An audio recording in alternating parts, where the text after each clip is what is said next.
There's a new ongoing fight in schools, and no, it's not for top honors or recognition. It's war against sugary drinks and junk foods. Quezon City has rolled out an ordinance which bans the sale and promotion of the said food items in areas near and inside schools. This includes packed snacks, pastries, deep fried goods, chocolate drinks, and even the humble sa malamig. Violators can face fines of up to 5,000 pesos and revocation of business permit. Sana simulan na natin ngayon yung tamang pagpapabaon sa ating mga bata, sa ating mga anak, no? Alam naman ng magulang kung ano ang tamang ipakain eh. Kaya lang siguro sa buhay, masyadong busy ang mga magulang, kaya they resorted to easy food and 3-in-1 food, o kaya yung mga processed food. In Makati, it's all about curbing obesity in school children. Cooking classes are now in order to address a reported increase in obese kids in the city. Dance sessions are also part of the program to incorporate physical activity. On today's agenda, listen up, millennials and Gen Zs.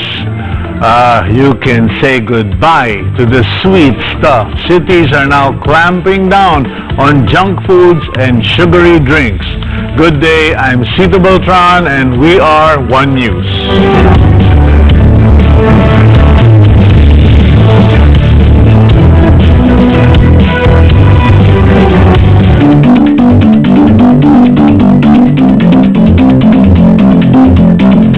We have with us our experts and pros to tell us more about the day's agenda. From the Philippine Star Headquarters, correspondent Robertson Ramirez joins us. Okay, Robertson, can you tell us more about the Makati City's program that aims to address obesity in the city? Makati City has launched last month a program that aims to address obesity or overweight in the city. This program is dubbed as the Homemakers and Wellness Kiddie Class and Cooking Demonstration. Under this program, they have selected at least 30 children who are considered as overweight or obese. Now, these children, the progress for these children will be monitored on a monthly basis. And under this program, parents will be taught the way given demonstration on how to prepare healthy and nutritious food for their family. Chito. Okay, thank you very much. And now let's go to News 5 correspondent Ryan Ang, who will tell us about the program in Quezon City. Cito, this ordinance from the local government of Quezon City prohibits school canteens and stores within 100-meter distance from schools to sell junk foods and sugary drinks to students in preschool, elementary, and high school. This ordinance was passed due to the growing cases of young people acquiring diabetes, hypertension, and other illnesses. The QCL department is very serious in implementing the ordinance. In fact, they already issued penalties on 2 school canteens when they conducted a random inspection last week. Thank you, Ryan. And we also have with us from the Business World Headquarters, columnist Bienvenido Nonoy Oplas. Nonoy, good day to you. Good morning, Chito. Sa mga Ilonggo Palamate, mayong adlaw sa inyo tanan, o sa kanang mga Bisaya, mga Cebuano, Makiminaw, mayong adlaw po ninyo. Thanks, Chito. Okay, Nonoy, thank you for greeting our Signal subscribers in the Visayas and Mindanao. Now, my question to you is, do you think this campaign regarding junk food and the campaign on obesity, do you think it's actually going to work, or is it going to be the next controversial topic in the Philippines? I think these are OA measures by the local governments ito, no? But because if you will notice, there are a lot of prohibitions and bawal in our society. Like for minors, bawal yung sigarilyo, bawal yung use alak, which is, I think it's fine. But when the local governments will also prohibit the selling of sugary drinks, anong kasunod yan? Bawal ang candy, bawal ang ice cream, bawal ang chocolate, etc. Para padami ang bawal. So I think that the local government should respect, maybe they can restrict the sale of those sugary products within school premises, but outside, parang OA na eh. Singapore does prohibit the sale and consumption of chewing gums, and they managed to implement it. Is it any different? Well, I think the big difference is that the rule of law culture, because what is happening is that more prohibitions means more penalties, more fines and penalties, which would somehow would translate to more money for the implementing LGUs. And because we have a rather bad rule of law culture, and it might result that more prohibitions would mean more opportunities for extortion and corruption. Because I think, as I said earlier, it's rather OA. I mean, what if you prohibit the sale of sugary product? What about non-students who will be passing by those stores and they want to buy, and then those products will not be available to them? Okay, good point, Nonoy. At this point, I have to say thank you and goodbye. Okay, thank you, Robertson Ramirez of the Philippine Star, Ryan Ang of News 5, and Nonoy Oplas of Business World. Before we introduce our guest, please join us in our discussion by sending us your TLCs, tweets, likes, and comments.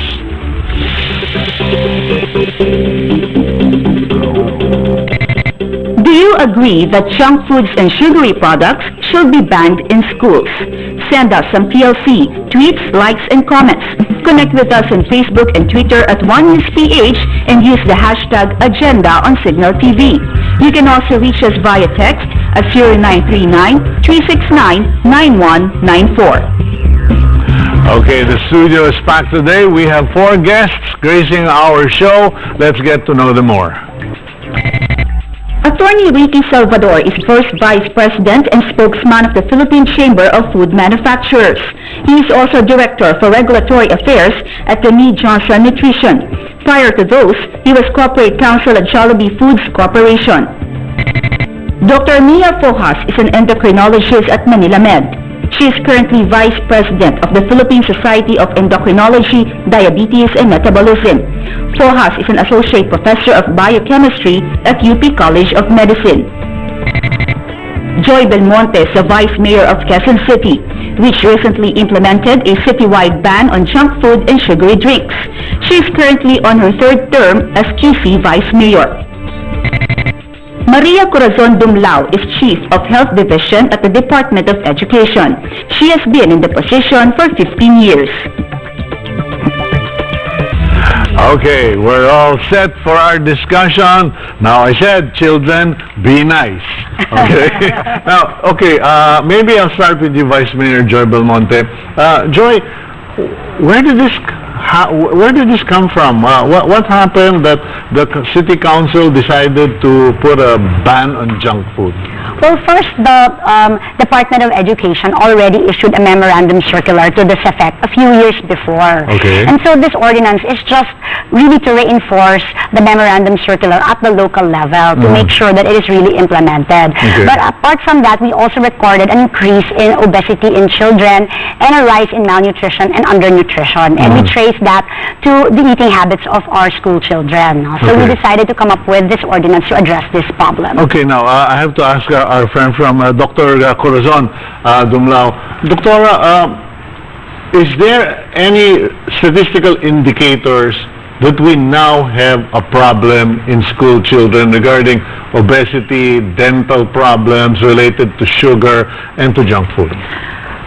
For the Department of Education, according to the National Oral Health Survey in 2003, 97% of our kids have dental caries. And right now, we have about 1.7 million severely wasted and wasted children, and they are recipient of our school feeding program. There is really a double burden of malnutrition, meaning both undernutrition and obesity coexist within the same population. Now, Dr. Fojas, our model for the day, Mia Fojas. Okay. Now, Mia, the question here is this: how do you define junk food? Because, you know, I had an argument with my staff the whole morning. You explain what junk food, and it is always a conflicting definition. Junk food in itself, the definition is something that has very low nutritive value but has high calories, containing a lot of carbohydrates or fats. Okay. And you need protein as well, but mainly some junk foods before were defined as junk, but right now, because of the added nutrition, or like if you add, let's say, wheat in a cracker, medyo mas may healthy na siya. May mga ganong bagay. So, junk food in itself, medyo mahirap talaga siyang i-define. So, junk food ako. Yes. Okay, I'm lots of fat. Lots of fat and carbs. And carbs, not much muscle. And corollary to what doctor said earlier is that there's a growing number of obesity in children in schools, especially in private schools. Okay. Obesity has grown more than the malnutrition part. Ricky, you're with the Food Manufacturers Association. How are your clients or your associates reacting? Because I remember, I think the PCCI or one of the chambers reacted like, hey, that's foul. How is the Chamber of Manufacturers reacting? Well, I have to be honest, Chito. It's a challenge to the manufacturers. Okay. Because we manufacture pre-packaged food. And if you go to the City Ordinance of Quezon City, it talks about natural, indigenous food. Okay. So it's a challenge because while we are trying to innovate, while we are trying to come up with healthier alternatives and healthier products, there is a ordinance which will lean, of course, towards the indigenous and natural food, fortify. But we as manufacturers also try to innovate by fortifying our products, lessening the sugar value, because we know that it's a concern. Obesity is a concern for the Filipinos, and we're trying our best to address it as well. Oh, okay, Vice Mayor, how does the Quezon City define what is acceptable and non-acceptable? I think the debate started because we were thinking along the lines of chichirya, which everyone agrees is junk food, and then you have this definition that says things like turon, which has bananas in it, but is still I will lead the fried. revolution against turon. Yeah. Excuse me, if you ban turon in the But city of it is Pasig. actually, that is included, tapa, tocino, etc. These things that are not traditionally considered junk food were now considered junk food under the World Health Organization criteria. Because and they have preservatives and chemicals. Yes, precisely for those reasons. And so, at the same time, when we passed this ordinance, some international non-governmental organizations were pleased with what we had done and gave us a grant. And told us, Quezon City, since you're going to do this anyway, do it correctly by following these very stringent measures. Okay. Is the DepEd gaining incentive, financial incentive to undertake this program, just like Quezon City has been given by the UN body, right? You were An international non-governmental organization, because that's now an issue. When you actually get incentive, financial incentive for a seemingly healthy program, there could also be a question of integrity of intent. That you're just doing this for the money. The government, specifically DepEd, focuses on the learner. So all the efforts, all the interventions should all address the needs of the learners so that they can participate actively in the teaching and learning process. We're talking here of service and not profit. Okay, good answer. May I just interrupt? Okay. I think you got me wrong. Okay. You misinterpreted. I meant to say that the grant was given to aid in implementing. What you already decided on. So it was already passed. Everything was passed. The measure was already, it had undergone 3 readings. And now during the crafting of the implementing rules and regulations, that's when the INGO said, hey, we want to help you do it because it was a done deal where you're going to do it anyway you're going to do it. Let's help you, give you more funds so you can really disseminate the information to all parties concerned. So it is not about earning money for the city. We'll go for a break, and you know, just for clarification, I threw that in there because as a teacher and a professor of communications, I've discovered that a lot of people get into these deals, especially in government, and end up regretting making the move because there's legal complication. When we return, the junk food ban is a welcome step in making children healthier. But are we really hitting the target with this law? We are One News.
With Quezon City Ordinance 2579, school canteens and stores within the 100-meter radius of schools cannot anymore sell pre-packaged snack food, processed food, sweet pastries, and sugary drinks, among others. Popular snacks like turon and banana Q also didn't make the cut because they're deep-fried and can contain too much sugar. The local law stems from concern for the kids.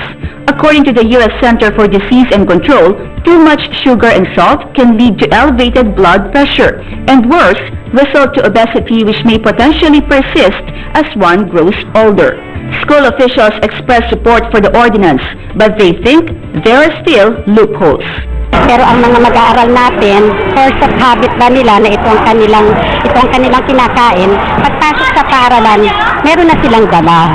May dala sila ng mga pinagbabawal natin na mga produkto.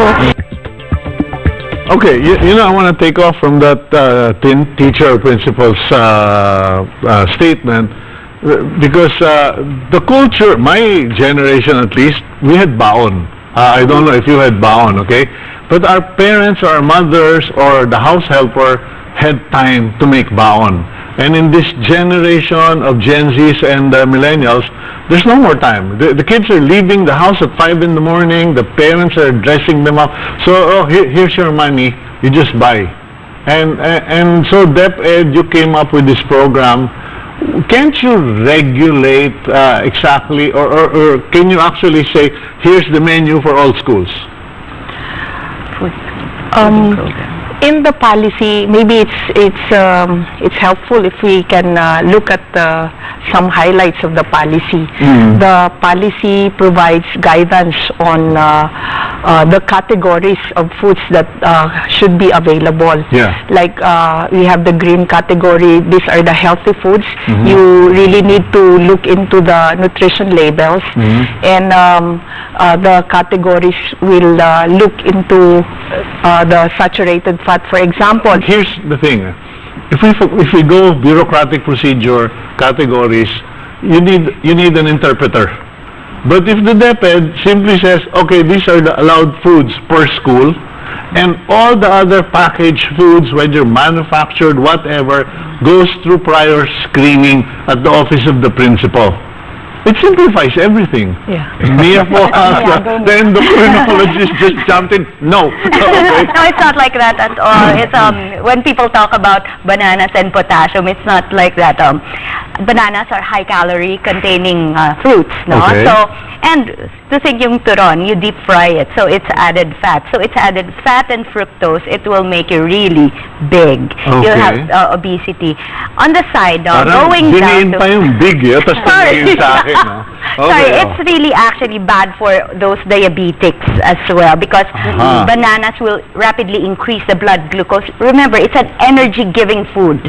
So that's why athletes can take it after doing the marathon, because they lose potassium in the process. But as dessert, it's added calories already. Ooh, so it's like that. So not okay. everyone, yung heart condition especially turon, no? If you deep fry it, that's added trans fats. Okay. So it will deposit in the heart. Especially with heart conditions. Okay. Okay. Vice Mayor Joy. Okay. Processed food, etc. What was the most controversial? When you guys rolled this out, saan kayo binato? Well, una dun sa listahan, because you mentioned dapat may menu, di ba? Yeah. In Quezon City, we already have a list of foods that we are allowing the schools to sell. Okay. Yeah. So I think the principals were a little alarmed that it was really a very different menu from what was being sold in the canteens before. Okay. So all the things that were normally being sold, wala na, like fruit juices that had a lot of preservatives, artificial flavoring, etc. Those things are gone. And then we're telling them just drink water or coconut juice, you know, these very natural fruit juices. So, there was a lot of controversy with the menu. But you know, I saw in the video, even gulaman is being banned. Gulaman? No, Gulaman, sa malamig. It could be, Sa malamig, buko juice, sa malamig gulaman with syrup, with Because it's actually syrup. sugar sweetened beverage. Included. It's just sugar and water. Yeah. Okay, but where does economics come in here? Because, you know, I'm a regular public school student. How much, Marizon, does a student get for baon nowadays at public school? Range from 20 to 50. It depends on the capacity of 20 to parents 50 per day. And chances are, the cheapest are also, quote-unquote, the deadliest in terms of obesity and junk. Am I right? Well, yes, they are. I have a question. Is it so hard to make cheaper food healthy? That's my question. Because there are a lot of other raw materials that you can use and add more nutritive value to this food, this snack that the child can buy. So I don't know why it would be more costly in that sense. Really good. From the point of view of the manufacturers, we are actually doing our part in fortifying the food. So let's say, I was saying, the guidelines say that we should be drinking milk at least one glass every day. This is good for the children because it delivers calcium, B vitamins, and protein. And it solves the malnutrition problem. So that was one of the points that we tried to clarify with the DepEd when their memo came out, because it said unsweetened milk. When you actually need to put some flavor to make it more palatable to the children. So we asked the DepEd. But you know, I challenge that, Ricky, because I think we are falling into traditional thinking that in order to get kids to like something, you have to spike it with a sweetener. And I'm sorry, but I'm married to a foreigner, from Holland. My daughter basically does not touch junk food, period. And because it was the training at home. What about malunggay chips? I've seen a lot of that. It's actually edible. Yes, and some of our members in the food chamber do manufacture these, let's say, nuts. Okay. Nuts should not also be excluded. Except for my people my age. Again, I'm the victim here. Because of uric acid. But for children, pwede naman. Yes, it's high protein. Okay. High protein. And even some chips, like the banana chips, should also be allowed. But I think the DepEd says that this is allowed on an occasional basis, 1 or 2 times a week. But are the manufacturers agreed, do the manufacturers agree that what the DepEd, Quezon City, the health experts are trying to do is valid? To address the obesity problem. However, we also have a problem of undernutrition. And the manufacturers produce products which deliver calories, which are needed by the child throughout the day. Because it's a balance eh. We need specifics. We need to know what's junk and what isn't junk. I think deal with the most extreme first, Vice Mayor Joy, because when you say turon, of course everybody will rebel. And then what about suman? Kakanin. Yeah, here in our list, so we have a list. Actually, it's it's too long for me to read. Yeah. But these are included. Kakanin is included. Suman is included. Puto, pandesal, cupcakes without sugary fillings, sotanghon, bihon. I mean, pasta. These are all still included. So when they say OA, I don't think that's true because I think they just reacted to the fact that wala nang candy, wala na yung turon, wala na yung kamote na may sugar, yung mga fish balls, and that's where they focus their attention. But when they look at the list, there are still a lot of very good, nutritious, edible, palatable foods in the list that can still be sold in the school canteens. Okay, and you can only eat so much while you're in school. So control everything. But yes, you can control it in school, but you can't control it after school. Yes. So are we addressing the right problem? We'll go for a break. When we come back, we'll deal with obese kids likely to develop fatal diseases earlier in life, says the World Health Organization. That's up next on Agenda. We are One News.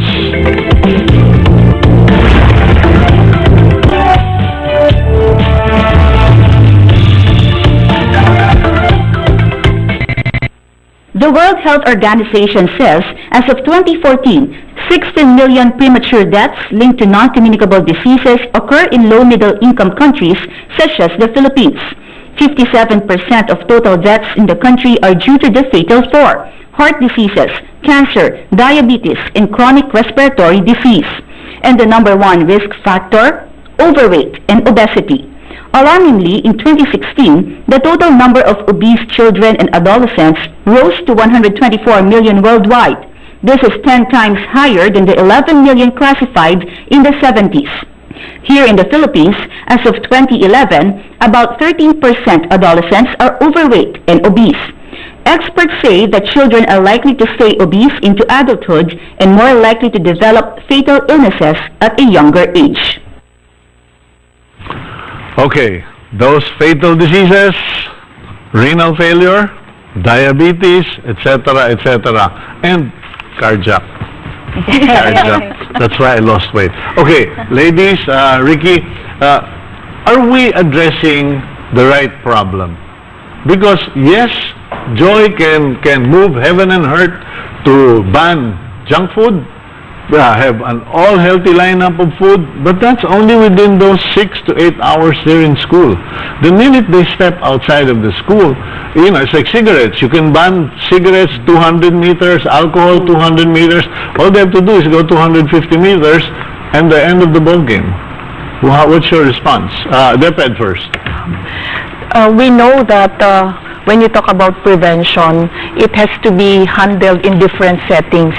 So our DepEd order addresses interventions inside the school setting. That's why we included in Section 5.3a that it's important for the school heads to advocate for support and work with the local government units for the issuance of ordinances banning the availability, sale, and promotion of junk foods and also sugary beverages within 100-meter perimeter in the schools. Joy? Yes, so enforcement happens in the school, but outside of that, the 100-meter perimeter ban, that's already the responsibility of the local government. And that's why we also need this additional assistance from the international community, because we have to really do a lot of information dissemination. First to the barangays, who are also stakeholders, to the parents as well.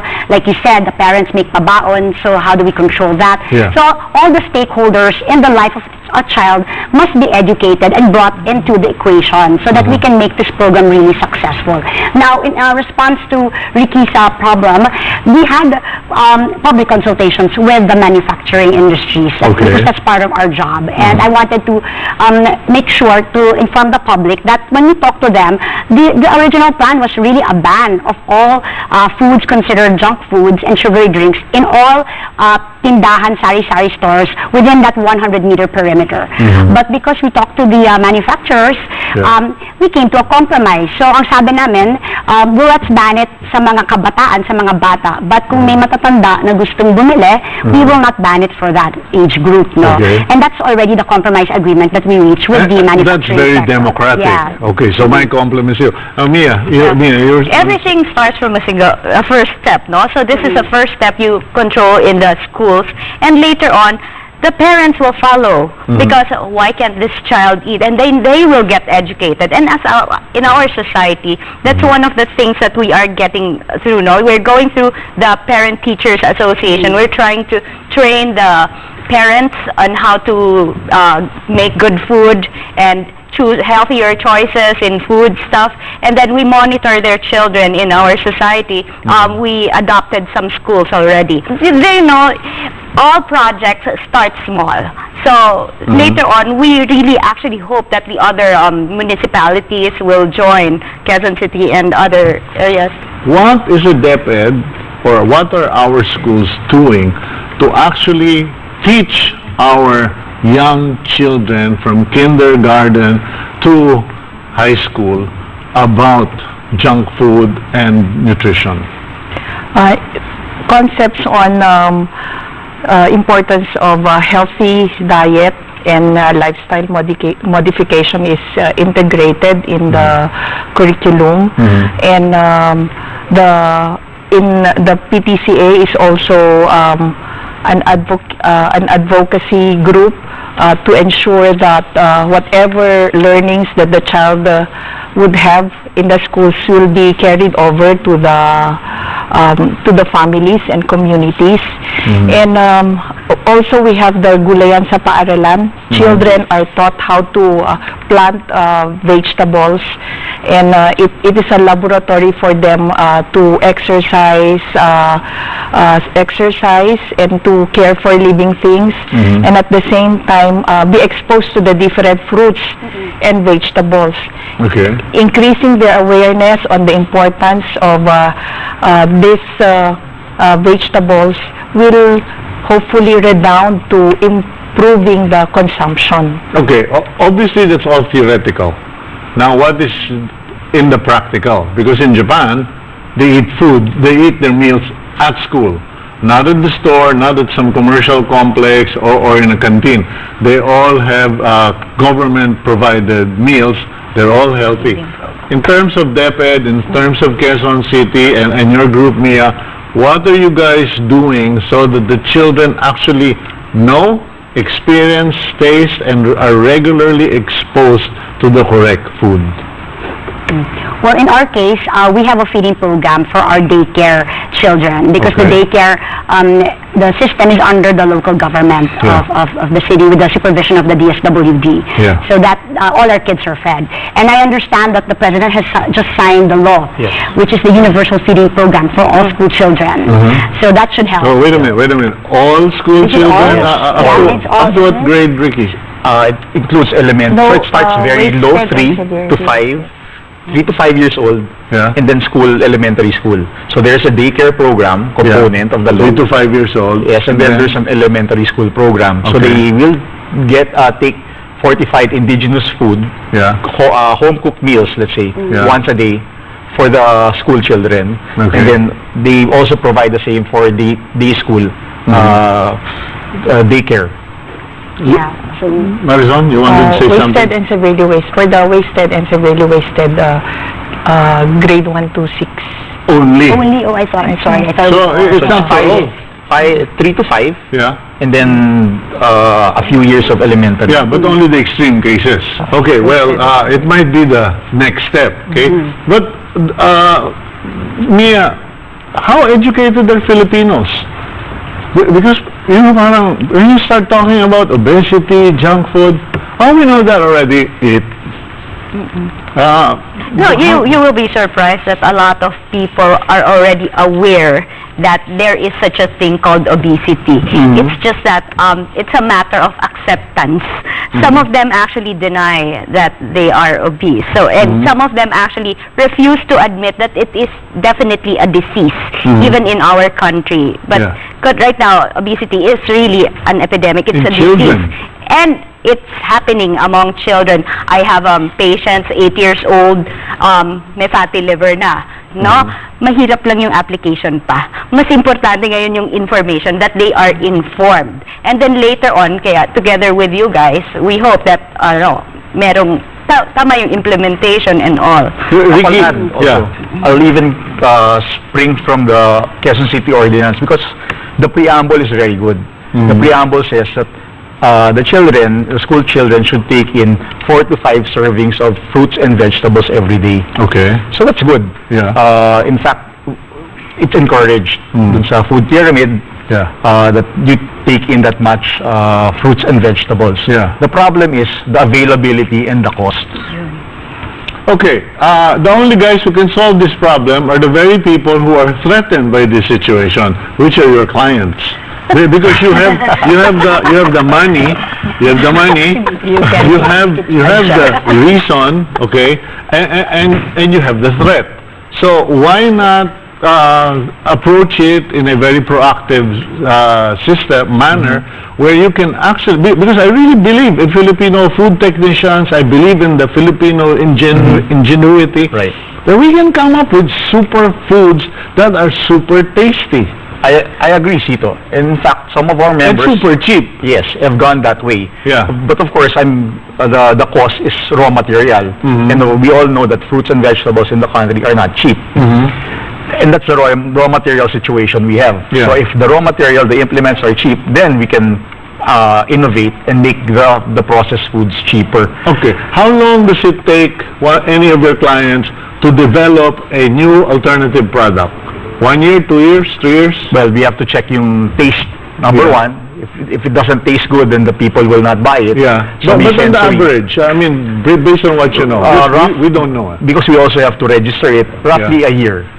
Here. A year, but we've already been But if you starting. register it in the city of Quezon City, I'm sure it can be done in 6 months.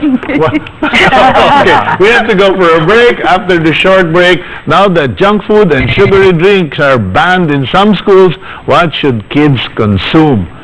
We'll go through the list when we return. We are One News.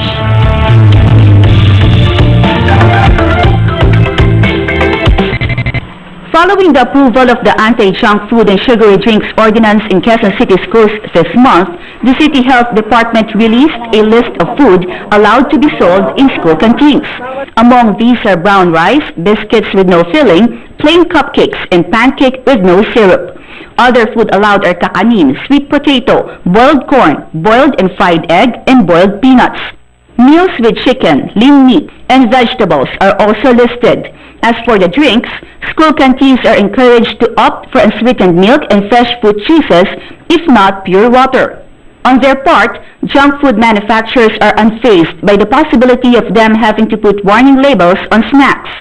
A Philippine Star report says that Carlos Chan of Liwayway Group, the company behind Oishi, fears it may impose a decline in demand, but adds they are confident that the government is more concerned with cutting down on sugary products.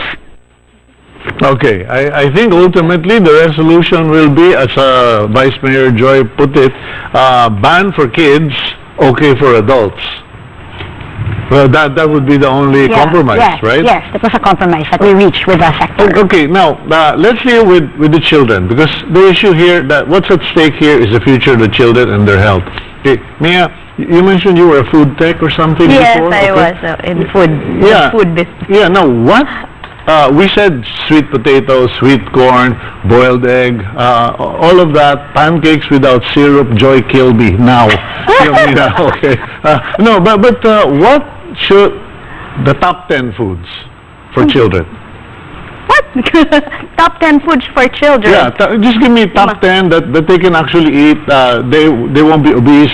You'll be within the health guidelines, etc. The mother can prepare at home. Okay, for the morning, actually, we encourage children to eat the whole meal, no? Yung, they can have rice. Yeah. Actually, mas maganda na yung fortified rice or brown rice. And then, for the ulam, actually, it's pwedeng fish or lean chicken or lean meat. So, and then, they can have milk or water on the side. Okay. That's for breakfast. For snacks, they can have fruits. Time out. Yes. You said brown rice. I'll share a secret. The reason why Filipinos don't like brown rice is because they cook it like white rice. And it's hard and it's dry. I was taught by a Japanese book to first wash the brown rice 3 times and then air dry it for 20 minutes and then cook it like normal white rice, and it will be softer. And if you actually have a lot of leftover, it's the best fried rice you can think of. Now, because Vice Mayor Joy is beside me and she might kick me, if you have to fry it, use coconut oil. Okay ba yun? Okay. Pwede ng coconut oil. But ideally, don't fry it anymore. No recycled cooking oil, period. Okay. There you go. So, okay, so for snacks, fruits. Yeah. Okay. Fruits and make sure that usually in a 9-inch plate, half of that should contain vegetables actually, and 1/4 would contain the rice, and then the protein. Marison, you're a doctor and you're an educator at the same time, or you're a doctor in the education field. Okay. The biggest challenge, and I don't know, do you have kids, Ricky? Yes, I have. You have kids? Yes. I mean, look, we all know as parents, teach a child to eat vegetables? No way. How do you do it? Starts with the parents talaga. Okay. Okay. Correct? Yes, it should start within the family, because when we want behavior change, we have to be very patient because it takes some time. And the children get used to how they are being, how food are being introduced in the family. So it really takes multi-level as well as multi-setting to really get the children be used to what is healthy. If they have been used to high salt, then they will really not like if you introduce a bland food. If they have been introduced to very high sugar and high fat, then they get used to it. It is actually acquired taste and acquired habit. Because I always thought that it was genetic or you know, my character, that I really like a lot of salt. And my wife does not want salt, my daughter doesn't want salt. So apparently, in my case, I acquired it through the years. Mia, you wanted to say something? Yes, I agree. Actually, among children, no? Yung may mga parents na when they give yung nasa baby bottle pa lang, they put sugar in their milk. So that's a time that that's what you call acquired taste, and then later on the child will really look for sweetened milk. And some people actually use condensed milk to feed the children, which is unhealthy. Okay. Okay, guilty. I used to put sugared water for my baby to make her shut up. Oh my gosh. She kept crying and crying. Oh, Joy, you wanted to just... Actually, you're right. I agree with you and everybody, because when we did the baseline study as to the eating habits of our school children, we did find out that more than 50% still bring baon from the home. And that's why I was asking Dr. Dumlao earlier, because our ordinance doesn't cover baon. We cannot tell the kid, you cannot eat the baon that mama sent you. It's just the canteen. So how do we deal with the 60% that bring baon? And that's why, again, this whole education campaign must be brought forward. No? And then which is where you can really use the financial grant from but I NGO. did talk to the PTA, and the PTA wanted to be very much more active in this. Actually, we consulted them once or twice, but now that this whole issue came forward, they got really excited about it. And it so happened that some of our officers are nutritionists, and they wanted to take the lead now in educating the parents. Okay, I don't mean, I'm not saying this to flatter you, okay? But you know, I think Mia and the rest of the team will agree. May pagka-artistahin ka eh. Artistahin ka, may showbiz factor ka. But you know, no, but that's the whole point. Who are the icons for good nutrition? I cannot think of one single standout person, lady, young person, who's out there and all the young people are adoring and wow, he's buffed, he's happy, he looks healthy. I'll add to that. Actually, our association supported Oh My Gulay. It was a campaign launched by the late Senator Edgardo Angara. Okay. And he was aided by Viva artists. So you have Ann Curtis. Okay. You have the lookalike of Vice Mayor Joy, si Sarah Geronimo. They're promoting healthy gulay. Actually, si Sarah Geronimo, ang lookalike ni Vice Mayor Joy. Sorry. Okay. I take it back. So, they were there promoting gulay, and it was cool. It was a cool campaign. Yeah. And I guess you can still see it on YouTube. It's called OMG.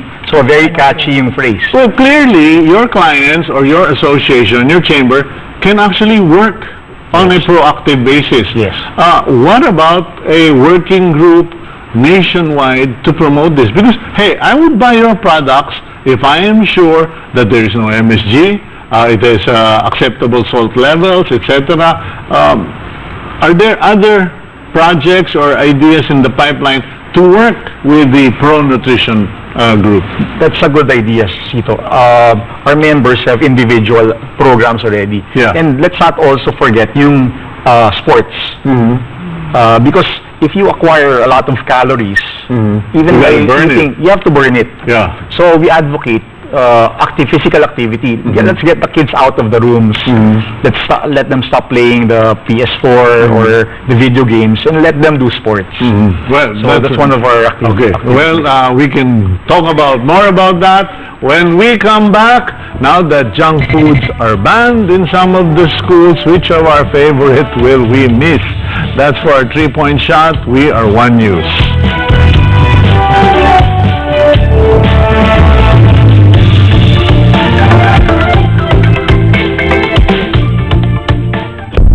It's not the speed, it's not the power. Tengo velocidad, tengo poder, it's all about the heart. Es un sueño, hecho realidad. I am where I am today because I can take the process. Soy campeón mundial porque soy una máquina arriba del ring. I have the will to win and take any fight to the finish. Esto es todo para mí. Tu tiempo terminó. Ahora es mi tiempo. You have to get through me first. Fight of the Champions. Order now for only $850. For Signal postpaid accounts, visit signal.tv and order online. For Signal prepaid accounts, load PPV 850 at your nearest Signal or Smart Load retailer. For commercial and public viewing, email commercial sales at signaltv.com.ph. Use Signal Play on your devices and watch Fight of the Champions anywhere. Pacquiao versus Matiz on Signal Pay-Per-View. Yan? Ano na naman tong chismis na narinig ko? Dong, huli ka na sa balita. May bago akong mga show na pinapanood. Tulad nito. At ayan, may favorite ko rin yan. Dadami talaga shows nyo sa mas pinaganda Signal Prepaid from the country's #1 pay TV. Now with more SD and HD channels. Dong, lipat ko ha. Teka, kanta ng pinapanood ko. Subscribe na rin kayo sa Signal Prepaid.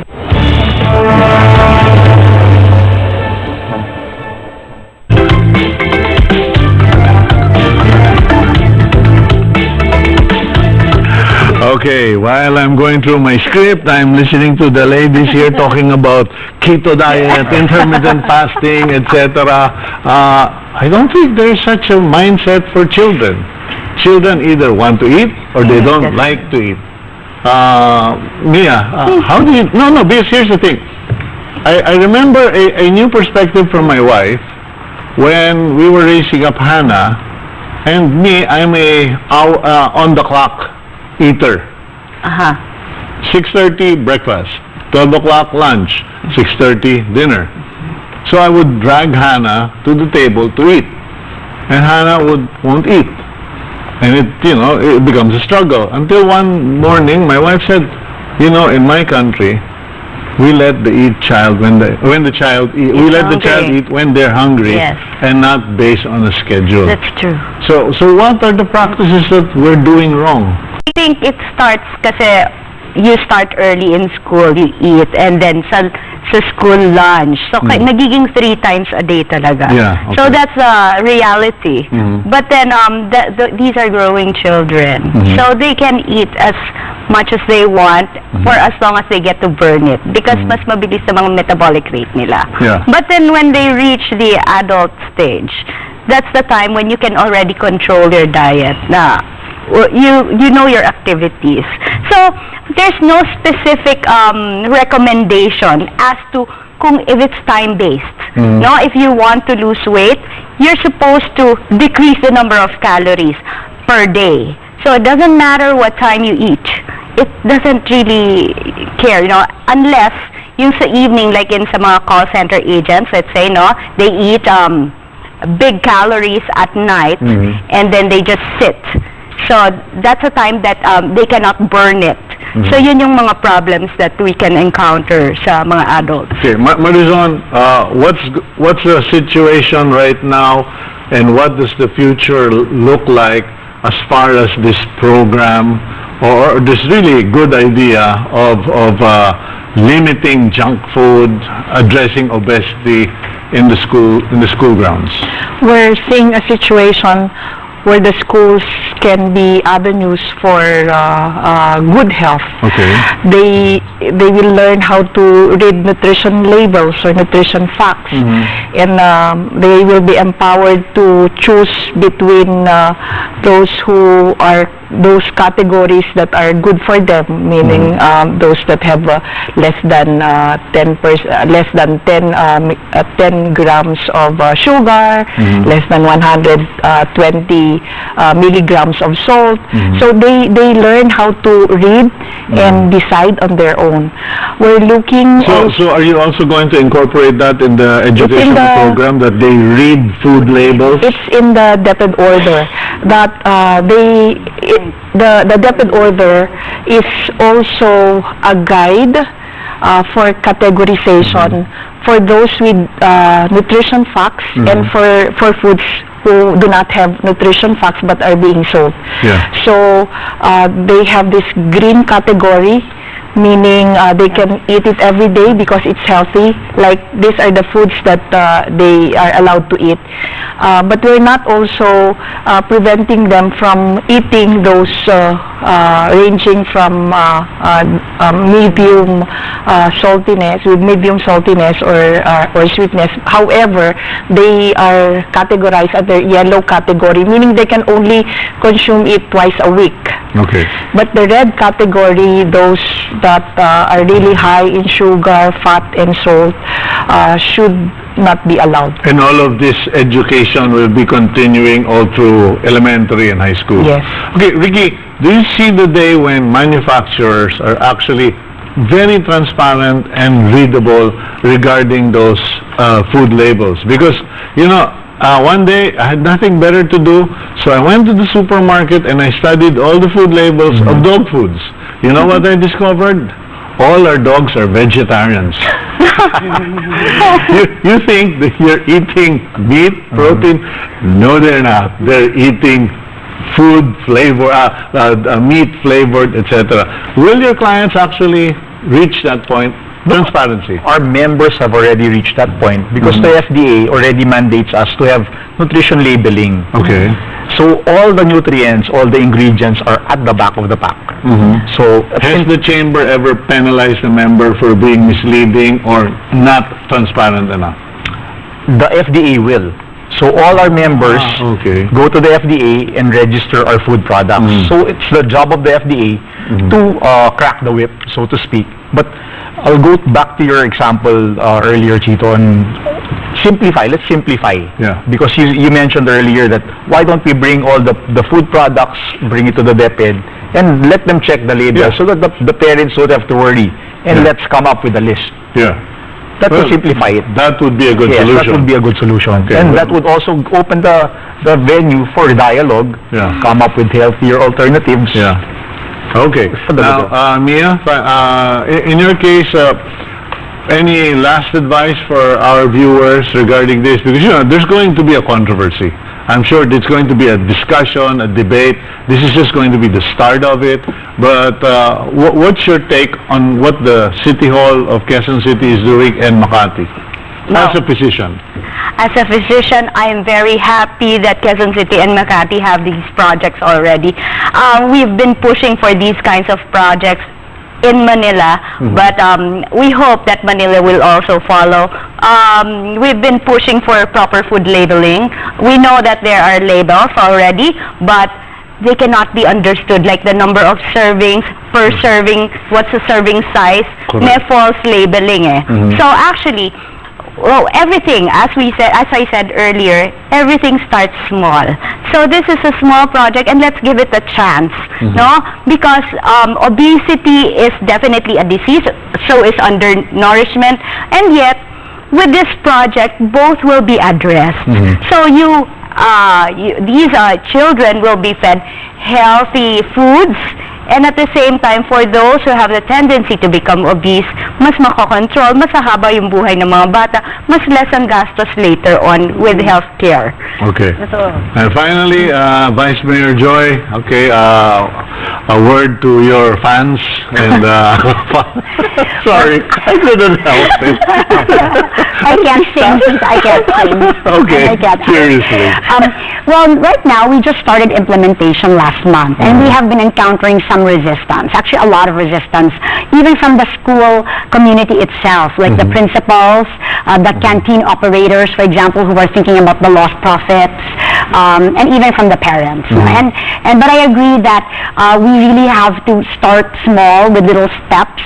But I think we're going in the right direction, because we are also getting a lot of encouragement from people who believe in what we're doing. So I think the key is really to continue dialoguing with those who are not so sold on the idea, and find out how we can make them more receptive and cooperative with regards to the implementation of this, especially the school community, because of course they are the #1 stakeholders. And so we will continue this process. Okay, thank you very much, Vice Mayor Joy Belmonte of Quezon City. Time now to hear your TLC tweets, likes, and comments.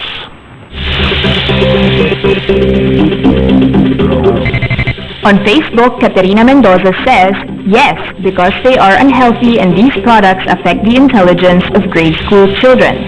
Centralized school canteens should sell healthy foods instead, such as boiled banana, egg, and rice cakes.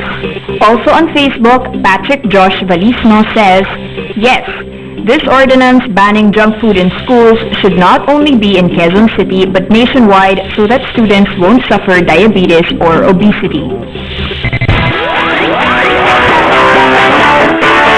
Here's our 3-point shot. Should the junk food ban go full blast, here are the guilty pleasures that we'll miss. The most, well, at least my unhealthy producers, okay, they will miss all of this, okay? Number 1, the chips like Tommy, Clover, and cheese curls, which you even used to wear on your fingers. Number 2, candies and chocolates, the fluffy pochi, nips, and curly tops. And number 3, the good mix of biscuit, wafer, and sweets. Stick O, Yan Yan, and the classic ice jam. That's more than 3 junk foods, because let's admit, there's too many junk foods that we love, and God forbid that they ban my beloved turon. And that was your first look at the day's agenda. Don't forget to follow us on Facebook and Twitter at One News PH. I'm Cito Beltran. We are One News.